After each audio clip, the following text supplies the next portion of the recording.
Hi, my name is Carolyn James, and I'm the author of A Life by Request, which is a nonfiction book about a walking soul. The love of my life died in 1995 and came back as a walk-in in 2016, and a little bit about the story. Today I have with me April Sheerin, who is a longtime psychic medium. She's been in teaching and mentoring for over 40 years. And I was lucky enough to have her as my guide through all of this. Welcome, April. Hi. It's great to be able to talk about this some more. Oh my God, this is such a magical experience. Yes.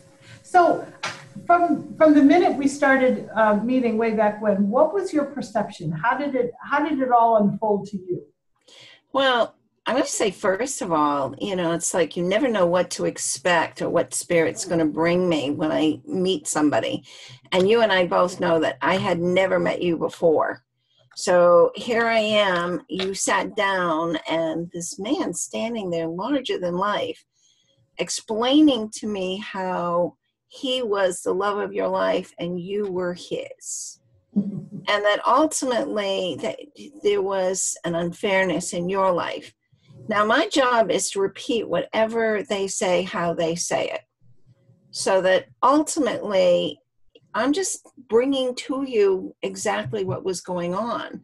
But for me, it becomes a fascinating journey because what you're seeing is me talking, but I'm actually looking at and seeing him as he's talking to me. Which is So all the gestures, all the experience of a physical person without a physical body. So that becomes an interesting journey because I always tell people, if you could only see what I see, because it's like watching two worlds at the same time. So I'm in the physical, I'm talking to you in the physical, but at the same time, I'm in the spirit world and I'm talking to them in the spirit world as well. So that becomes an interesting journey for me because of the fact that I have to be very cognizant of what's going on.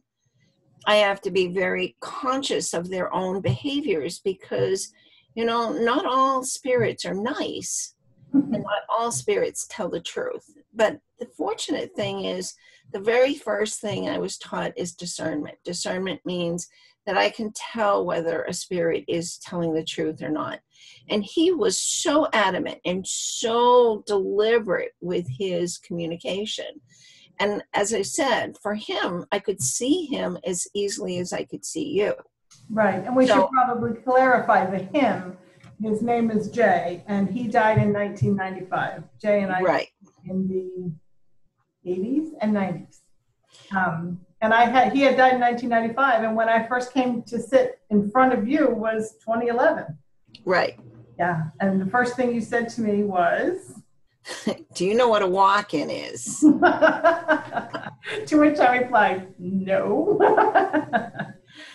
Even saying those words to somebody I'd never met before is pretty strange because of the fact that usually I try to filter communication, but it's always been that they tell me when somebody can handle something. And they will actually give me the words. But at this point, it wasn't anybody telling me what to believe or what not to believe. It's that I was actually physically seeing this man, and he was pacing and talking and really adamantly saying how he loved you so much that ultimately that you guys had unfinished business, that there were a life that you two were supposed to have had, but he had died with a broken heart and never got to complete that life. That is so interesting because when you say that, people say that as a cliche, oh, I died of a broken heart. But in this case, I think it was true. Right. It was very true, actually, when you stop and think about it. Because ultimately, and I say this with caution because of the fact that you got to know that I believe in multiple lifetimes. We have eternity to figure things out. But in this particular case, one of the things I've found out since I've had this communication with you is that there are spirits that do come back in another form as walk-ins that ultimately, because they had unfinished business here and they want to complete it, as opposed to somebody who dies and it was their time. Because I have, since you, had people call me up and they wanted to know if their loved one was coming back.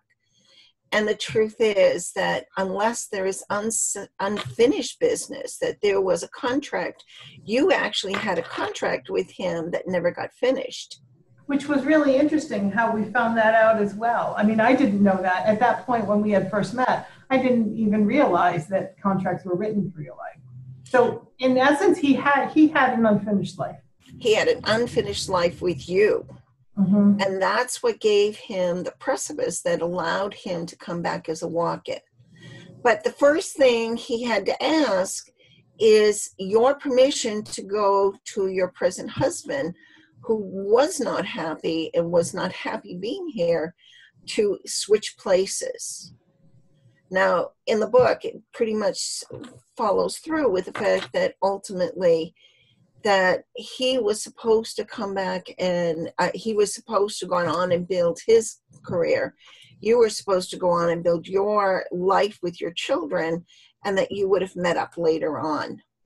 That part was really important because of the fact that that gave him the precipice to come in and communicate, the precipice to ask for permission to switch places. Right. But it still finds it funny that he actually was talking to somebody and upset over the fact that he did not like the life you were living, did not like what was going on with you.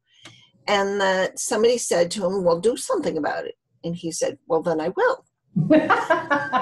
Now, meanwhile, I have no clue any of this is going on. So from 1995 to 2011, when I sat down with you, Jay was watching over me, who at that point was married to Tom and had kids and whatnot. But when he saw you, he's telling you this story. This isn't how it's supposed to be. This isn't the life she's supposed to have. That's right. Which is when I remember the look on your face too, like, what the heck? Well, this is not normal communication. It's not like something that I ever expected to say. You know, especially when you walk in and you're a stranger to me and I have to take you for face value as far as whatever is being given to me, how it's being given to me, and why it's being given to me. Right, and that's not something you're privy to. So you just have to say what you hear and hope it means something to the person you're speaking with. Right, because most of the time I have no clue what I'm saying other than the fact that I know it's right, I know it's correct, and I know it's important. Yeah. And you don't remember it, which is good. I can't imagine how much you remember. Can you imagine trying to remember everything that, you know, I'm not a nosy person. I deal with people's personal, intimate lives all the time.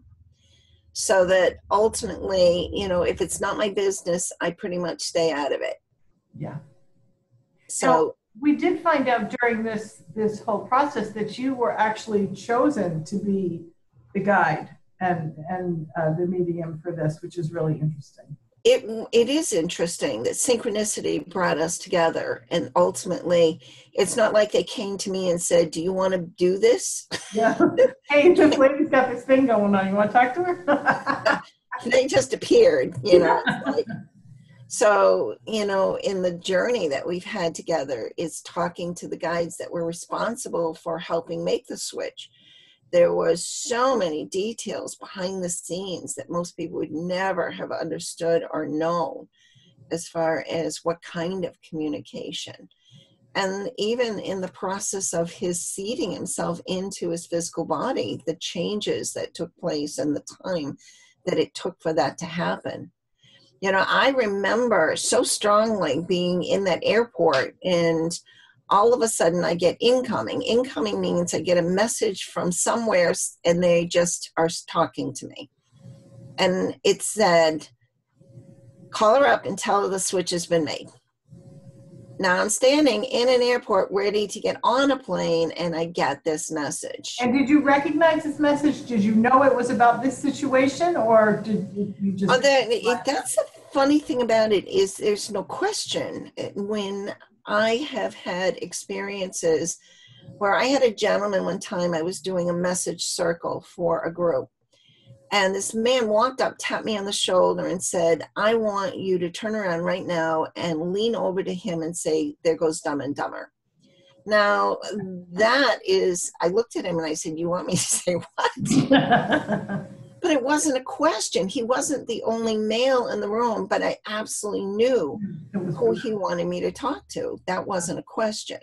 The same way as when they said, call her up and tell her the switch has been made. It wasn't a question. I just knew. You just knew. It just was. I just knew.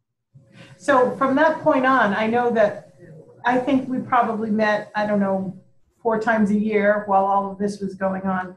And from your perspective, what did you learn that was so different about it? It was all new to me and all fascinating, but what was interesting to you about the whole thing? Well, some of the real interesting things is connecting to the Grand Council. Now, I, in my meditations, have had the opportunity to do that, but when it feels so physically real that I'm standing there and talking to these spirits, the 2 Joes that were the guides that helped the transition, talking to them. And again, it's that experience of being physically sitting here with you. And then at the same time, I am very consciously aware that I am in another realm and talking to them too. Right. Now, it doesn't mean that every single time I physically see them, but in a lot of occasions, I do. Mm-hmm. So as this is happening and Jay's spirit is standing in front of you in our little bohemian room in the back, going through the cards and whatnot, how did you come to grips with explaining it? Because I was clueless. I absolutely had no idea what it was. I hadn't seen the medium in 20 years. Well, you have to understand first, or try to understand first, that the first thing I got in my lessons from the other side was discernment. Meaning, if somebody is there telling me the truth, or somebody is there trying to make up a story to justify something. Those things are very, very different. It's like I had an occasion where this woman came in with a band of 7 other spirits and then proceeded to tell me all the nasty things that they were doing to the family because she hated them.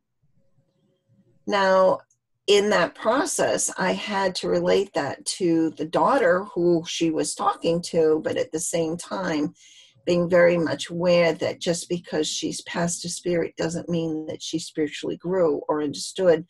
Or tell you the truth. Or tell me the truth. Right. But I knew that what she was doing, she was telling me the truth, that she was going around doing things to her family. So, those are the odd, or what I call the 1%ers, because it's less than 1% of spirits that you'll ever encounter. 99% are there because they've walked in your shoes, they know the family, and they understand what you're going through, and they will try to do their best to help. Right. So, whereas this case was so different because of the fact that he was actually telling me that he wanted to be a walk-in, that he was intending this, but he needed your permission and your husband's permission in order to make that switch. Which is so interesting because from what I understand, he had to ask my permission. Did I want him to come back, number one?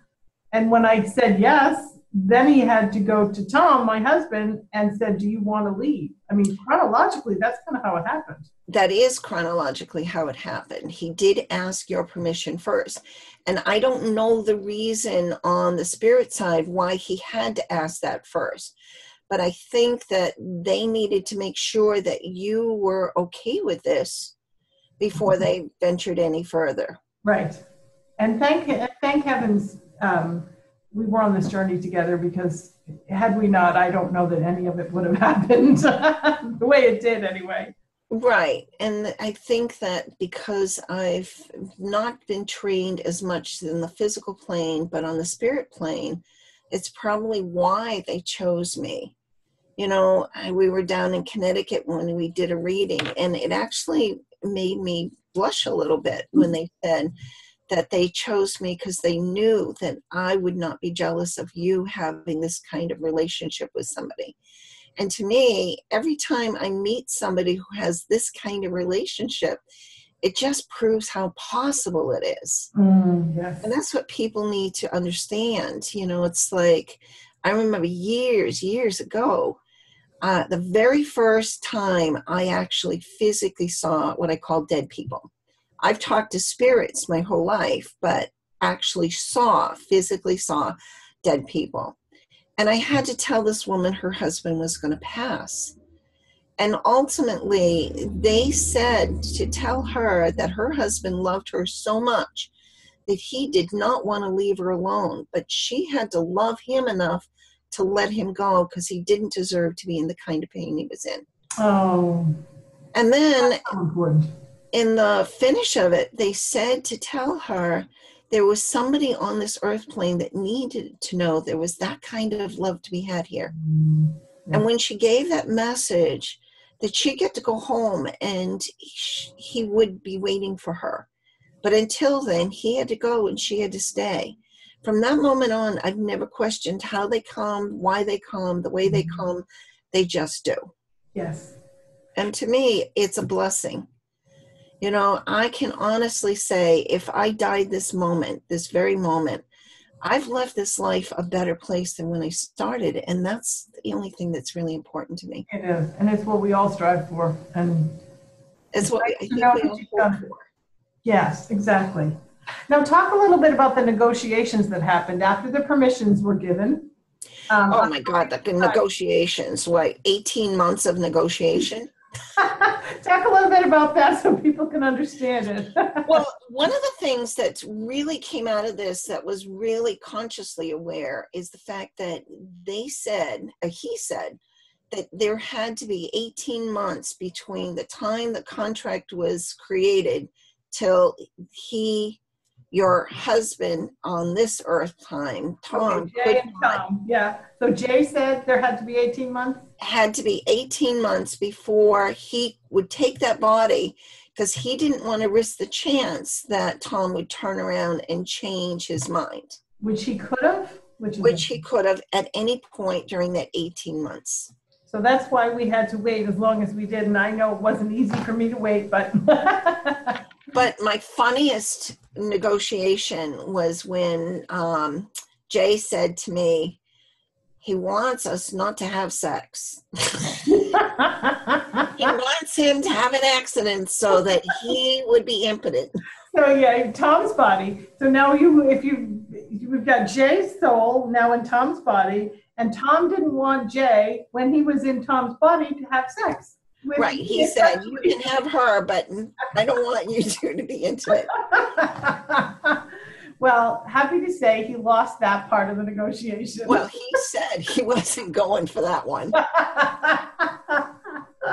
Yeah, he hadn't changed a bit from years ago. It was also interesting that there was a point where Jay had come in and he goes, oh, crap. He says, I've got to make a living. Yeah. And then came the negotiation of how much of Tom's memory that he was going to hold on to. And we should probably say here how different they were. Jay was an actor and a singer and into performing arts. Tom was an accountant and a businessman. Very, very different personalities and everything. Right. Tom was very dry and very matter of fact. Yeah. Jay was funny, hysterically. I mean, he just made me laugh so many times because it was such a character, even on the other side, larger than life. I mean, a personality that was larger than life. And as they're going through this, so Jay found out, okay, great, I want to come back now, and I want to be with her, but I got to make a living. Right. So and that's what complicated and took so much time for him to be totally seated too. You know, that was an interesting journey as well, talking to the Joe brothers. I call them the Joe brothers because both guides were Joe. And explain who that is. So Jim and Joe are the two guides with Jay during the process. Right. Still There are. were actually three. There was a higher soul that came from the White Brotherhood. And then you had these two other spirits that were watching over him and really paying attention to how much and how easy he seated in that body. The Grand Council, he is the one that made the switch between the two. Now, when the switch was actually made, the way they showed this to me is that one had to be with Tom, one had to be with Jay, and that there was one that actually made the switch because of the fact that there was no trauma involved, meaning they crossed them between in their sleep. Right. So other than the fact that they had to get one to cut the cord and reconnect the cord immediately, that was done from the gentleman from the Grand Council. So that I found was a really interesting facet of this. And even after Tom, and they went through all the negotiations, he still balked at the last minute, didn't he? Well, at the last minute, Right during he that actually transfer. thought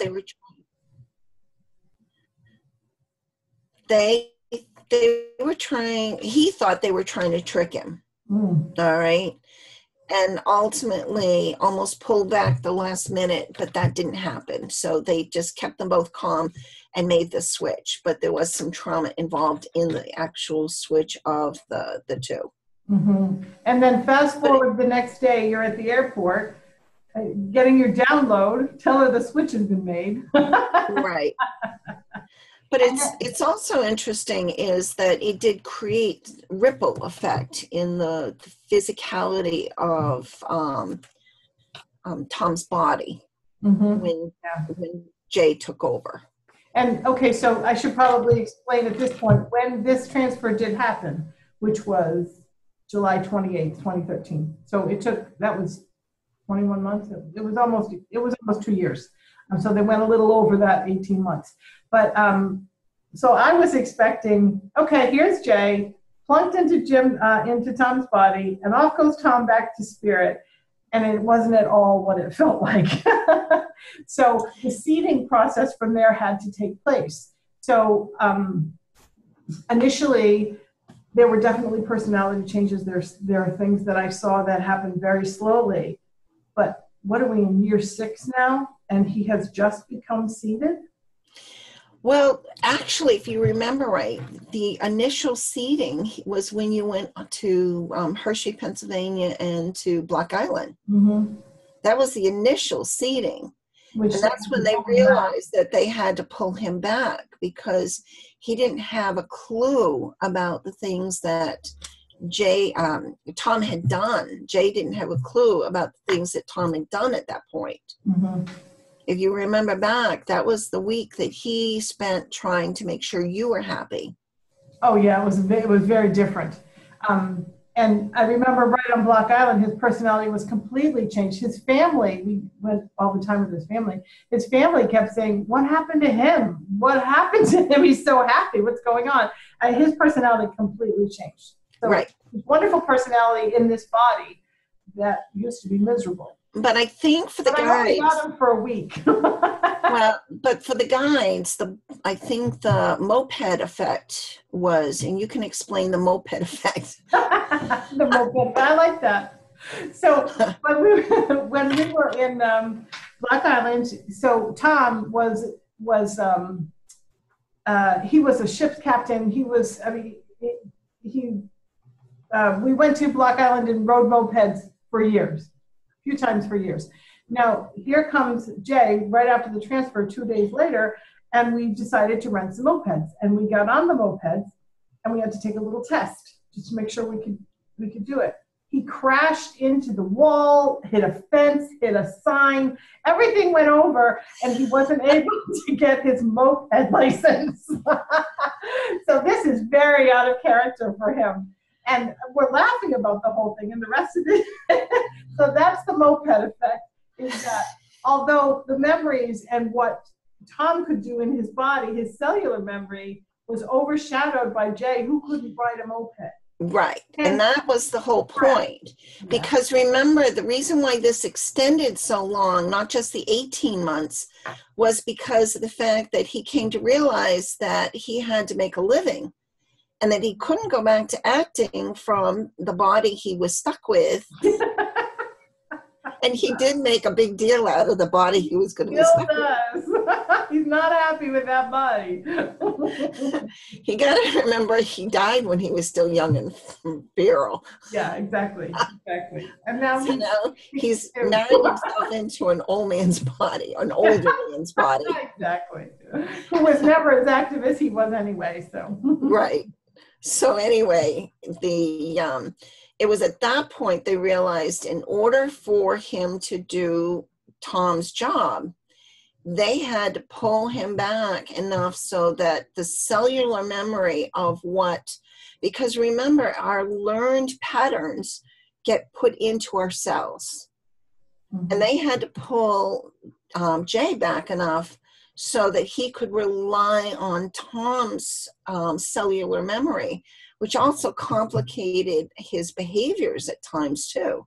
Oh, absolutely. He was fully seated as soon as he came in. And then about a week later, they said, okay, this isn't going to work. He's not going to be able to continue like this, make a living, support, do what he had to do.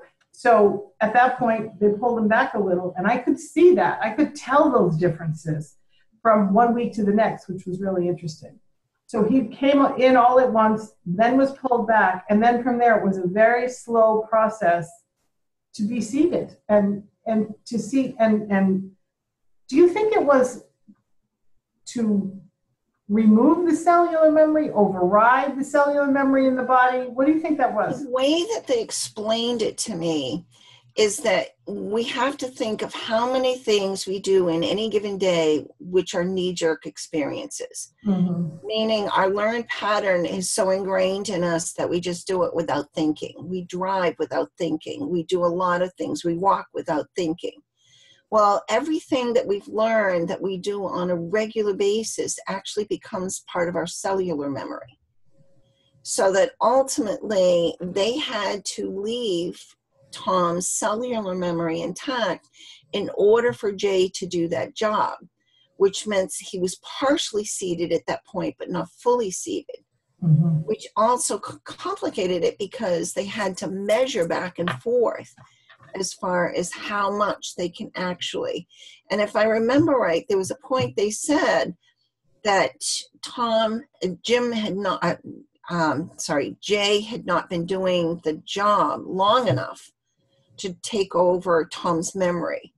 And that you needed to remember that he has not been here long enough with all the years that Tom had done that job.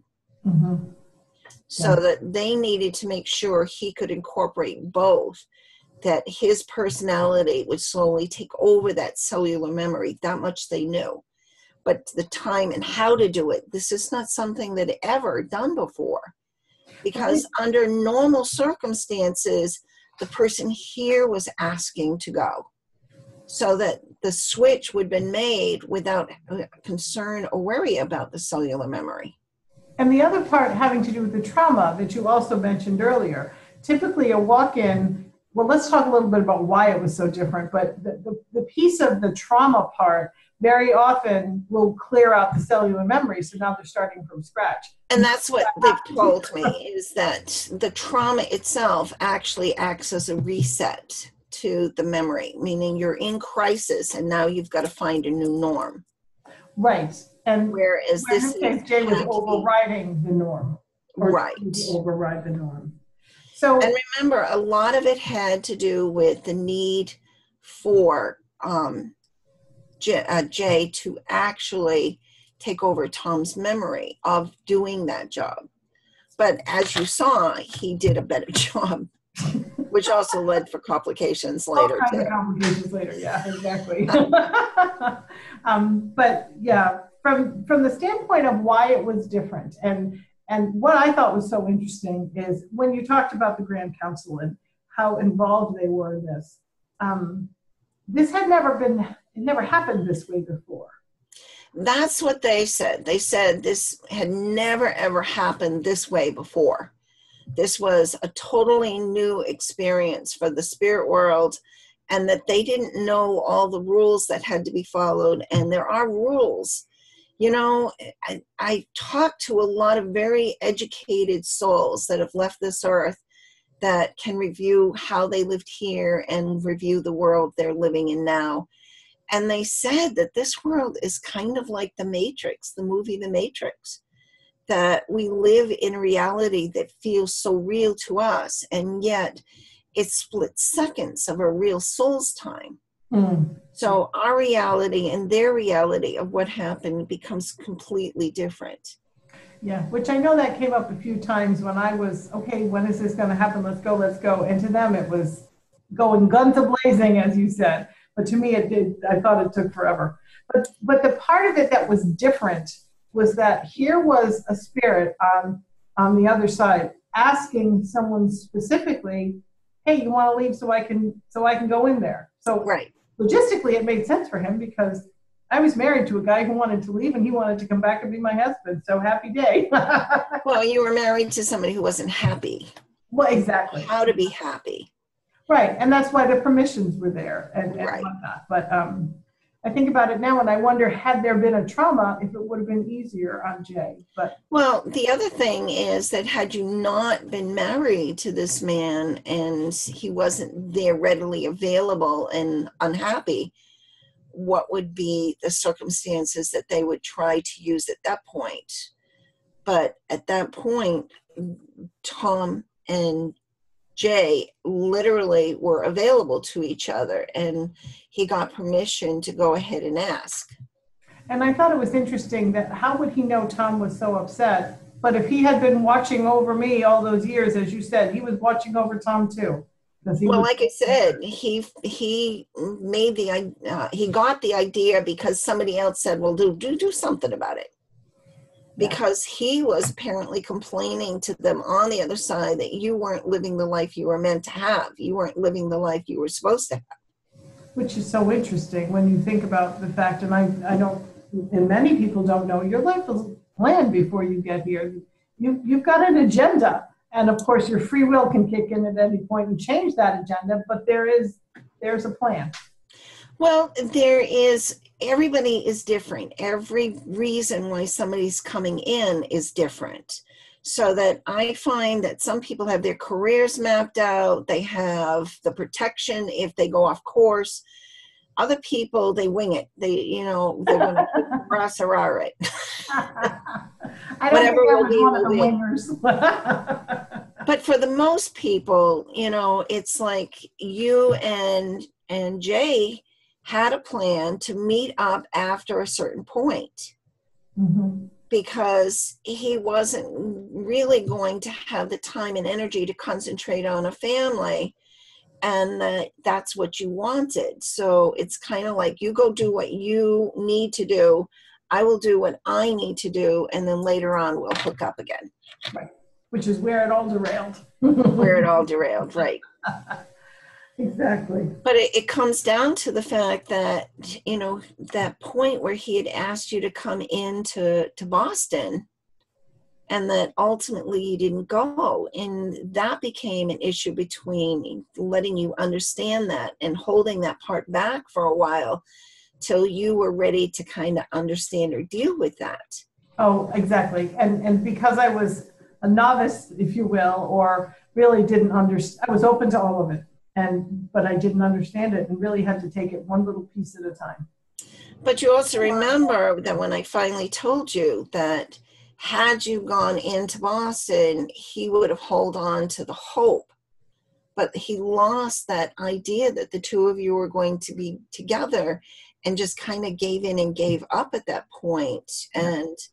And ultimately, it's not your fault. It's just the circumstances that happen.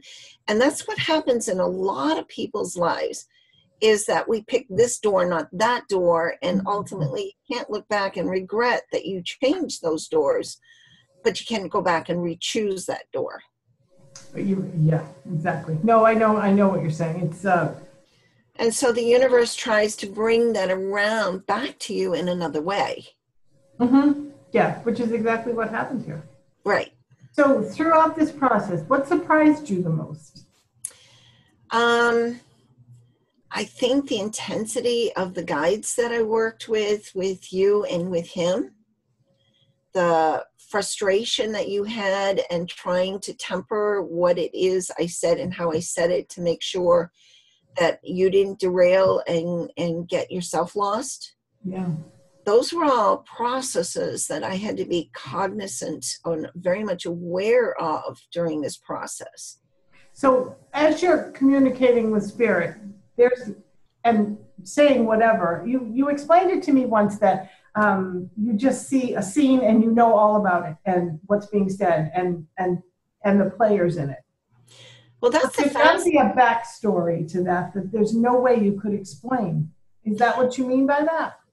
Well, it's because of the fact that there are split seconds where I just know, like, days and hours and weeks and years of what's going to happen based on this particular projection of thought. Mm-hmm. You know, one of the things I try to do when I work as a reader, meaning doing life coaching or tarot, that I just use the tarot as a trigger to kind of help me figure it, hone in on something. And then I go beyond that point and try to look at the bigger picture and how it fits into everything and how it adjusts to your life. Mm-hmm. That I believe that a lot of things can be changed because we all have free will. You know, it's like I always tell people, if God wanted lapdogs, God would have created those. Yeah.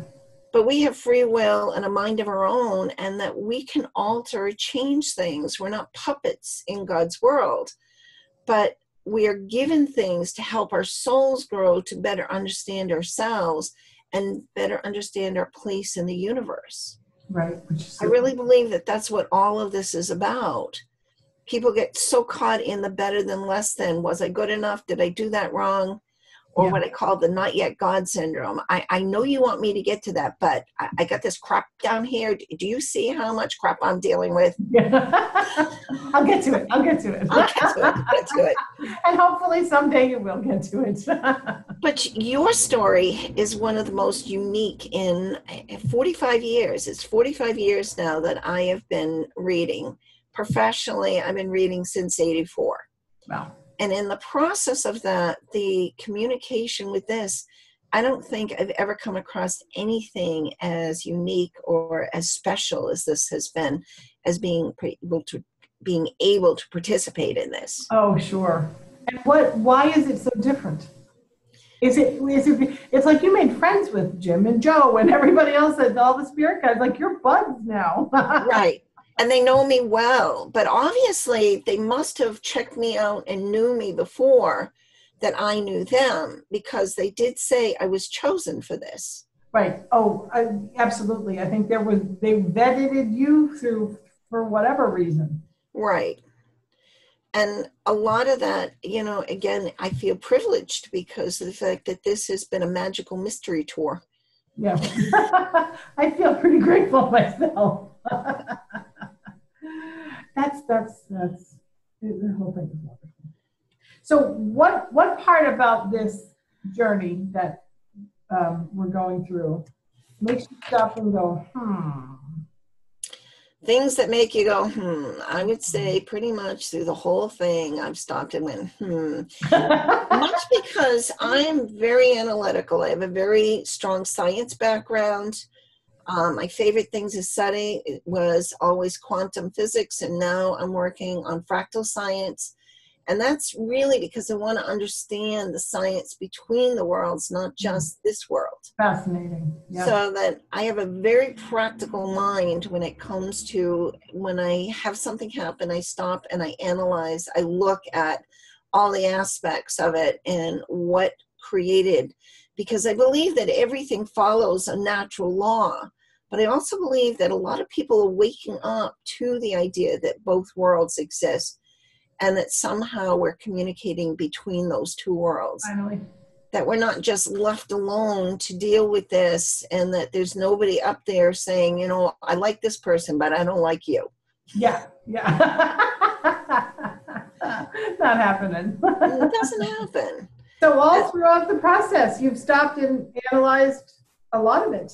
Oh, very much so, because again, there is nothing that doesn't follow a natural law. If there's a natural law, that means there's something that could be understood, and not that it's a woo, oh my God, isn't this wonderful? I find a lot of people get into the metaphysical and they get the, oh my God, effect. I call it the Spirit of the Month Club.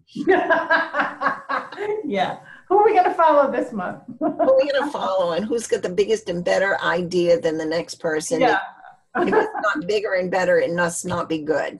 Yeah, and we're all the same. We're all connected. And yet, if you keep it simple, you go through life and you go back and you read, because history is also something I'm very fascinated with. And you look at the historical aspects of this universe. I say that if you look at childhood development and follow the history of this planet, you'd actually see the development of our souls. Oh, interesting. Oh, that's a conversation we should have. It is. It's a very important and and the reason is, and I know I'm getting off track and I don't want to, is that our brain started out as a one-room house. They know this scientifically.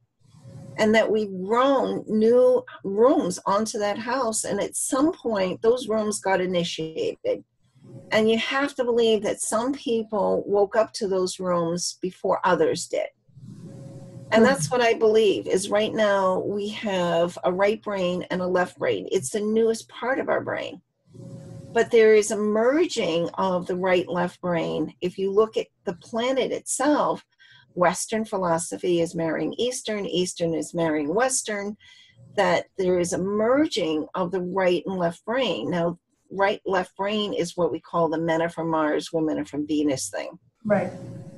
So that, again, I think that a lot of this, even with Jay coming through with things like this, is just adding to a new awareness of the greater universe, and that there are possibilities, not probabilities, but possibilities that haven't even been thought of yet.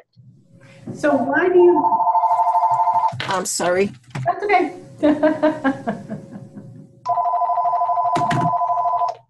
Call from 7736. I can't shut it off. It won't go. All right. Sorry about that. That's okay. So then why do you feel that why did they if this was as different or unprecedented, why did they let him do it? Why did they let him come back? And it was actually, from everything I understand, his own persistence. Okay.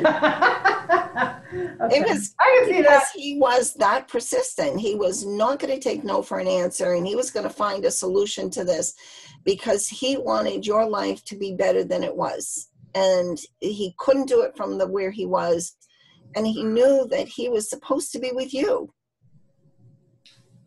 That overwhelms me. Every time you say that, it's just, it's got to be overwhelming, but at the same time, it's the truth. Yeah. So what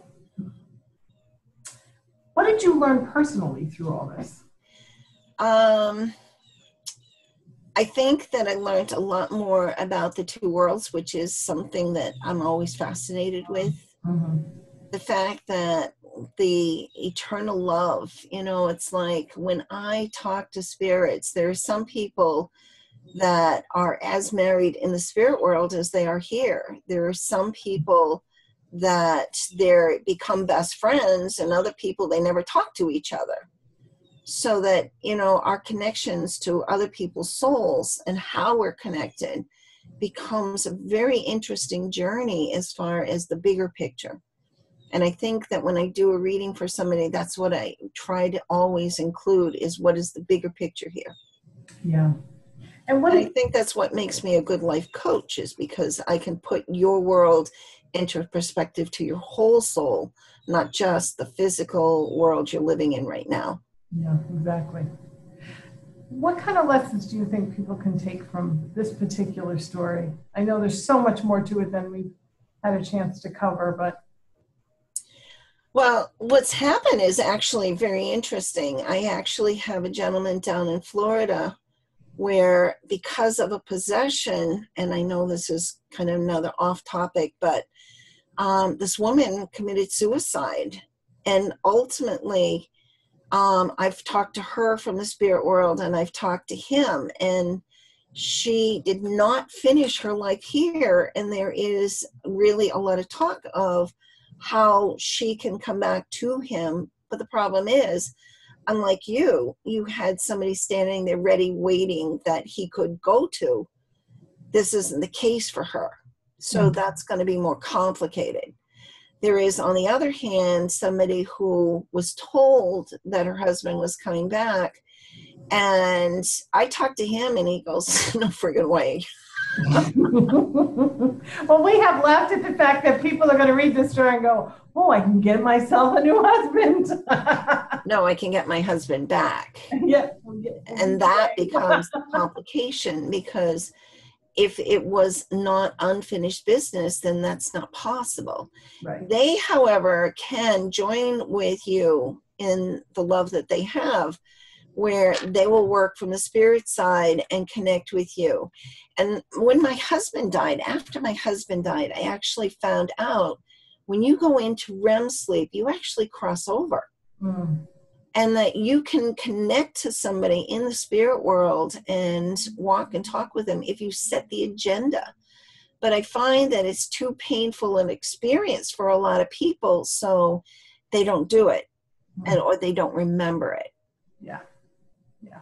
You know, it's like if I want to talk to Patrick anytime, I just have to set up an agenda before I go to sleep at night. And once I'm in that REM sleep, I can have very vivid dreams of him. Yeah. And I always tell people, when you've had a vivid dream of somebody who has passed over, you actually were with them. You were actually on the other side and you were with them. Because remember, the only thing that holds you here is your body. You're tethered to a body. Right. And that's what keeps you in the physical world. Right. So again, back to the lessons. What lessons can people learn from this? From this particular little situation going on? Well, actually, there are a couple of things people need to take into consideration. One, you had a very, very unique experience. Not everybody has a soulmate, all right, that exists in this physical world. That there are soulmates, but not every time. And the other trick is, not every soulmate is your lover. I've seen mother-child. I've seen a grandson who was soulmate to his grandmother. So it becomes really much more complicated than people would ever assume, because we just assume that they're lovers. The other thing is that when we're connected with that person, that we think that soulmates, everything's going to be hunky-dory and there's no problems. The truth is, you're still human beings and you're still in a human world. And that you have to Living remember out whatever it is you're supposed to be living out. Yes. that even Jay was not perfect. And, you know, that's one of the things that they've cautioned you, is to remember that don't get pictures or images in your mind of how it's supposed to be, that you've got to live this life and know that he loved you so much that he did come back to be with you, but he's still facing human experiences, bodily issues, you know, all these other things that affect us emotionally and mentally. Right, but from the standpoint of where I sit, I needed all those memories. That's what I saw coming back. And as little pieces, as he more and more incorporated into that body, it's all the little pieces that I remember that showed up again. So I had to do that. Either that or I would have gone off the deep end. You're also starting on a new track as far as how so it's like you have to figure from the time he passed till the time he came in, you changed. His experience was always paying attention to what was going with you and trying to figure ways to try to bring happiness into your life. And when his frustration got so high that you were not happy, and that ultimately that he just needed to change that, and he went to move heaven and earth to do that. And that's the grace of Easy to this, think is about. that it's not something everybody can have. And we all wish we could, but the truth is that I believe that we're all sinners and saints. I believe that we've lived multiple lifetimes. According to the angels I work with, the average soul has had 300 to 350 lifetimes. You're unique because of the fact that you did have a contract with him and unfinished business with him. Mm-hmm. Yeah. Yeah. You know, I asked Patrick if he would come back as a walk-in, and he goes, "No way, I died." He says, "I'm not doing that. I'm going back. I'm not Not doing like that." that. And Well, I think if I were to say any lessons that I think that can be garnered from this, there's just one, that there can be an incredible love. There is incredible love. It's available. It's out there. And it can happen to anybody, just anybody like me. I honestly never But, thought. you know, most people temper how they love. And when you can learn to love unconditionally, and that's what Jay did. He loved you totally unconditionally. He just could not sit still and watch one more year of you being unhappy, knowing that the two of you were meant to be together, knowing that that's what was supposed to have happened. And he learned that when he did his life review. It wasn't like, so he brought that forward as that whole idea is that he gave up. He gave up this life, and by giving up on that life, he lost you in the process, and he couldn't handle that. Yeah. The whole thing is just so amazing. Okay. You are blessed. You are blessed in this lifetime. Yeah. Doesn't mean your next lifetime will suck, but Oh no, I don't know how it could get any better than this. but I do know that one time when love is, true love is really formed between two people, it never dies. It never, ever dies. Yeah, which is wonderful. And I know we've been together in past lives, and I'm sure we'll be in others, but for this one, I just really appreciate what he did and how different. We're starting a whole new life together. And well, I find also when I examine people who have such a strong connection with their spirit guides, that a lot of times it's their soulmate that has taken that position for them. Yeah. And they don't realize it because of the fact that they just give them unconditional love all the time. Yeah, which is fascinating. So, do you think the journey's close to over or getting to be over? Well, I think that until you pass from this world, it's not going to be over. I'll go with that. But you're building new chapters in that life. You're building new awarenesses between each other. And ultimately, I'm still waiting for the day, because he said that he would remember me, that he had been given permission to remember me. Yeah. And I still remember the look on that face the first time I walked through that door to your home, and his eyes lit up, and he like, oh, you know, like, oh, I know this woman. I know you. All of a sudden he got this frown. It's like, what the heck?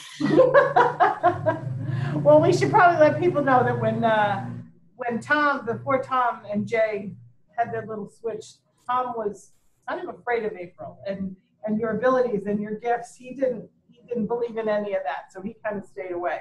And since then, he's really come around, I'll say. And now that he's Jay, he's really coming around, which is wonderful. Well, my second favorite was when I was greeting a bunch of people who were at your house, and I turned around, and there he was with his arms out, like, where's my hug? Yeah.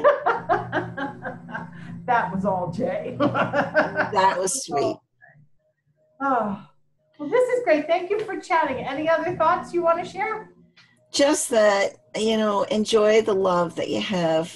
Honor the fact that it is a gift that he's given to you, that it's not that the greater universe gave that to you. It was his determination, his strength of forethought of trying to really figure this out and find a way to make this happen, that you have the life you have. So, you know, attitude of gratitude is really the most important.